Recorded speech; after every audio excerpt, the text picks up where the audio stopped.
ನಮಸ್ಕಾರ ವೀಕ್ಷಕರೇ, ನಾನು ಪ್ರಕಾಶ್. ಇವತ್ತು ನಾವು ಇನ್ನೊಂದು ಲಾ ಸೆಕ್ಷನ್ ಅಲ್ಲಿ ಇನ್ನೊಂದು ಟಾಪಿಕ್ಗೆ ನಾವು ಬಂದಿದ್ದೇವೆ. ಅದೇ ಪವರ್ ಆಫ್ ಅಟಾರ್ನಿ ಅಥವಾ ಅಧಿಕಾರ ಪತ್ರ. ಈ ಪತ್ರ ಅಥವಾ ಅಧಿಕಾರ ಪತ್ರ ಏನು, ಇದರ ವಿವರಣೆ ಕೊಡಲಿಕ್ಕೆ ನಮ್ಮ ಸ್ಟುಡಿಯೋದಲ್ಲಿ ಇವತ್ತಿದ್ದಾರೆ ಅಡ್ವೊಕೇಟ್ ಮತ್ತು ನೋಟ್ರಿ ಆಗಿರುವ ಶ್ರೀಮತಿ ಸಿಲ್ವಿಯಾ ಡಿಸೋಜಾ. ನಿಮ್ಗೂ ಈ ಕಾರ್ಯಕ್ರಮಕ್ಕೆ ಸ್ವಾಗತ. Thank you. So power of attorney ಅಂದ್ರೆ ಏನು, ಅಧಿಕಾರ ಪತ್ರ ಅಂತ ನಾವು ಕನ್ನಡದಲ್ಲಿ ಹೇಳ್ತೇವೆ.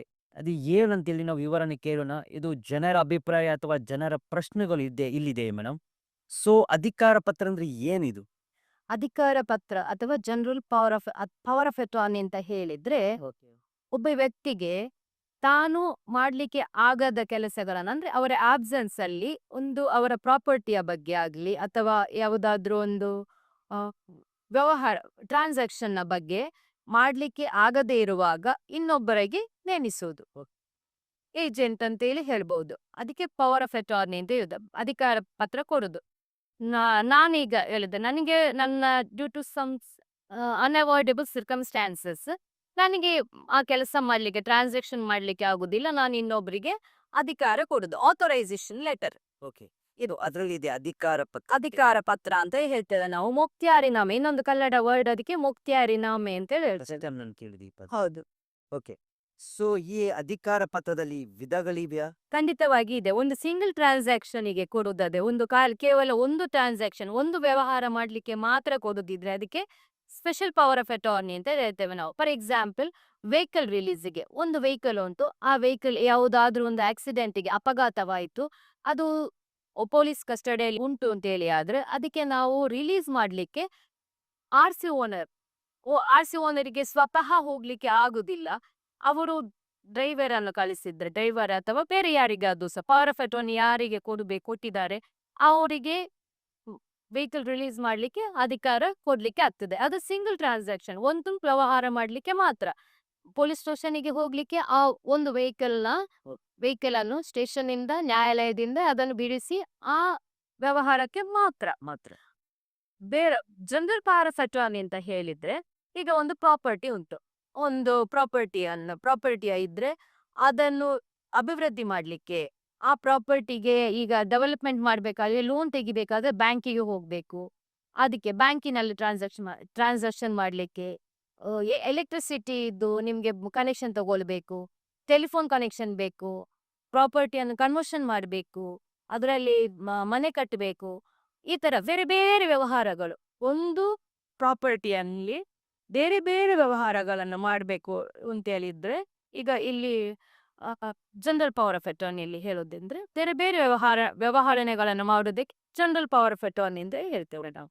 ಒಂದು ಸ್ಪೆಷಲ್, ಇನ್ನೊಂದು ಜನರಲ್. ಹೌದು. ಓಕೆ, ಸೊ ಅಧಿಕಾರ ಪತ್ರ ನಾನೊಬ್ರಿಗೆ ಕೊಟ್ಟ ಮೇಲೆ ಅದನ್ನು ಹಿಂಪಡಿಲಿಕ್ಕೆ ಸಾಧ್ಯ ಇದೆಯೇ ಅಥವಾ ಅದು ಶಾಶ್ವತವಾಗಿರುತ್ತೆ? ಅಲ್ಲ, ಪವರ್ ಆಫ್ ಅಟಾರ್ನಿ ಶಾಶ್ವತ ಅಂತೇಳಿ ಇರ್ರಿವೋಕಬಲ್ ಆಗಿರುವುದಿಲ್ಲ ಅದು. ಇವತ್ತು ನಾನೀಗ ಪವರ್ ಆಫ್ ಅಟಾರ್ನಿ ಕೊಟ್ರೆ, ನಾನು ಯಾವ ಉದ್ದೇಶಕ್ಕೆ ಕೊಟ್ಟಿದ್ದೇನೆ ಆ ಉದ್ದೇಶದ ಪ್ರಕಾರ, ನನ್ನ ಉದ್ದೇಶದ ಪ್ರಕಾರ ಬರೆದು ಕೊಟ್ಟ ವ್ಯಕ್ತಿ ನಡೆಯದೇ ಇದ್ದ ಪಕ್ಷದಲ್ಲಿ, ಅಂದ್ರೆ ನನ್ನ ಮನೋಗತದ ಪ್ರಕಾರ ಅವ್ರು ಕೆಲಸ ಮಾಡ್ತಾ ಇಲ್ಲ ಅಂತೇಳಿ ಆದ್ರೆ ನನಗೆ ಮರುದಿನವೇ ಅದನ್ನು ಕ್ಯಾನ್ಸಲ್ ಮಾಡ್ಲಿಕ್ಕೆ ಅವಕಾಶ ಉಂಟು. ಅವಕಾಶ ಇದೆ. ಹೌದು. ಸೊ ಅದು ಶಾಶ್ವತ ಅಲ್ಲ. ಅಲ್ಲ, ಖಂಡಿತವಾಗಿಯೂ ಇಲ್ಲ. ಮತ್ತೆ ಪವರ್ ಆಫ್ ಅಟಾರ್ನಿಯಲ್ಲಿ ಈಗ ಪ್ರಾಪರ್ಟಿಯ ಬಗ್ಗೆ ನೀವು ಒಬ್ಬರಿಗೆ ಪವರ್ ಆಫ್ ಅಟಾರ್ನಿ ಕೊಟ್ಟಿದ್ದೀರಿ, ಅದರಲ್ಲಿ ಪವರ್ ಆಫ್ ಅಟಾರ್ನಿ ನಿಮ್ಗೆ ನೋಡಿಕೊಳ್ಳಿಕ್ಕೆ ಮಾತ್ರ, ಅದರಲ್ಲಿ ಟೈಟಲ್ ಚೇಂಜ್ ಆಗುದಿಲ್ಲ.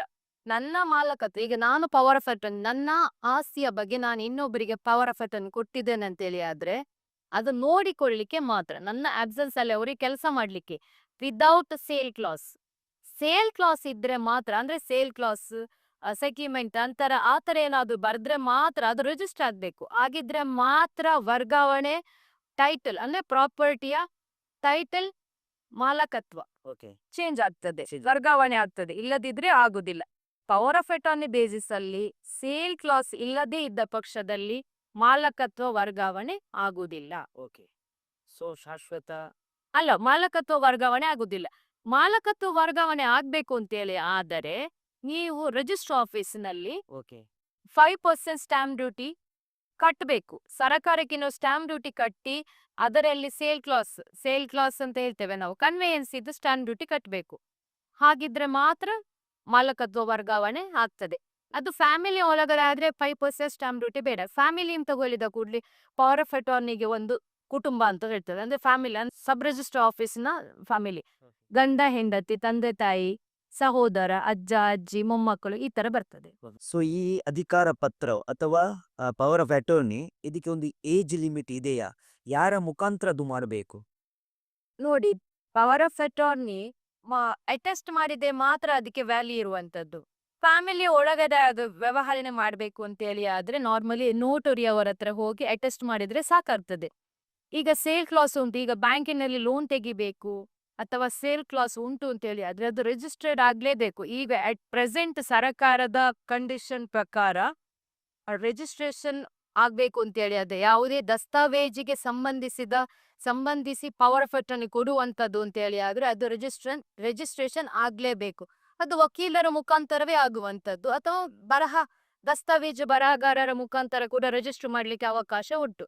ಆದ್ರೆ ವಿದೌಟ್ ರಿಜಿಸ್ಟರ್ ಆಫೀಸ್ ನಲ್ಲಿ ರಿಜಿಸ್ಟರ್ ಆಗದೆ ನೋಟ್ರಿ ಮುಖಾಂತರ ಕೂಡ ಈ ವೆಹಿಕಲ್ ರಿಲೀಸ್ ಗಳಿಗೆ ಅಥವಾ ಬೇರೆ ವ್ಯವಹಾರಗಳಿಗೆ ನೋಟ್ರಿ ಮುಖಾಂತರ ಅಟೆಸ್ಟ್ ಮಾಡಿದ್ರೆ ಸಾಕಾಗ್ತದೆ. ನೋಂದಾಯಿಸುವ ಅವಶ್ಯಕತೆ ಇರುವುದಿಲ್ಲ.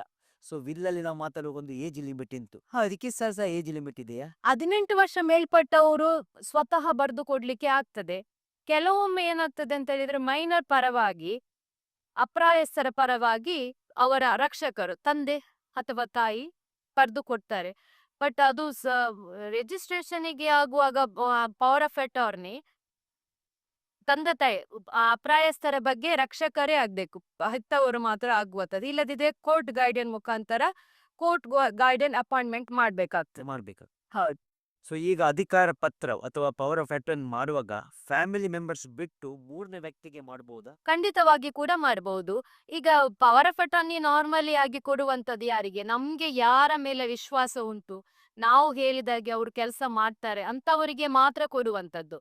ಫ್ಯಾಮಿಲಿ ಒಳಗಡೆ ಆದ್ರೆ ಅವರು ಫ್ಯಾಮಿಲಿ ಒಳಗಡೆ ಕೆಲಸ ಮಾಡಬಹುದು ಅಂತ ಇವ್ರು ಮಾಡ್ತಾರೆ ಅಂತ ಹೇಳಿ ನಂಬಿಕೆ ಇದ್ದವರಿಗೆ ಮಾತ್ರ ಆ ಪವರ್ ಆಫ್ ಅಟಾರ್ನಿಯನ್ನು ಕೊಡ್ತಾರೆ. ಅದೇ ರೀತಿ ಥರ್ಡ್ ಪಾರ್ಟಿಗೆ ಕೊಡುವಾಗ ಅವರು ಬರೆದು ಕೊಡುವ ವ್ಯಕ್ತಿಗೆ ನಂಬಿಕಸ್ತಾರೆ ಅಂತೇಳಿ ನೋಡಿ ಅವರಿಗೆ ಕೊಟ್ಟ ಅದರ ಕಾನ್ಸಿಕ್ವೆನ್ಸ್ ಏನು ಅಂತೇಳಿ ಗೊತ್ತಾದ ನಂತರವೇ ಪವರ್ ಆಫ್ ಅಟಾರ್ನಿ ಕೊಡುವಂತದ್ದು ನಾರ್ಮಲಿ. ಎಷ್ಟು ಜನರಿಗೆ ಕೊಡಬಹುದು? ಪವರ್ ಆಫ್ ಅಟಾರ್ನಿ ನೋಡಿ, ಒಂದು ವ್ಯವಹಾರನೆಗೆ ಒಂದು ಪವರ್ ಆಫ್ ಅಟಾರ್ನಿ ಸಾಮಾನ್ಯವಾಗಿ ಒಬ್ಬರಿಗೆ ಕೊಡ್ತಾರೆ.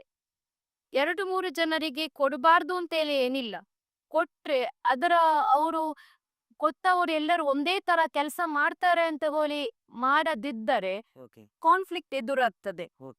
ಸೊ ಅದನ್ನು ನೋಡಿ ಕೊಡ್ಬೇಕಾಗ್ತದೆ. ಮತ್ತೆ ಕಾರ್ಪೊರೇಟ್ ಲೆವೆಲ್ ಅಲ್ಲಿ ಅಥವಾ ದೊಡ್ಡ ದೊಡ್ಡ ಕಂಪನಿಗಳಲ್ಲಿ ಒಂದೊಂದು ವಿಷಯಕ್ಕೆ ಒಬ್ಬೊಬ್ಬರಿಗೆ ಅಧಿಕಾರವನ್ನು ಡಿವೈಡ್ ಮಾಡಿ ಕೊಡ್ತಾರೆ.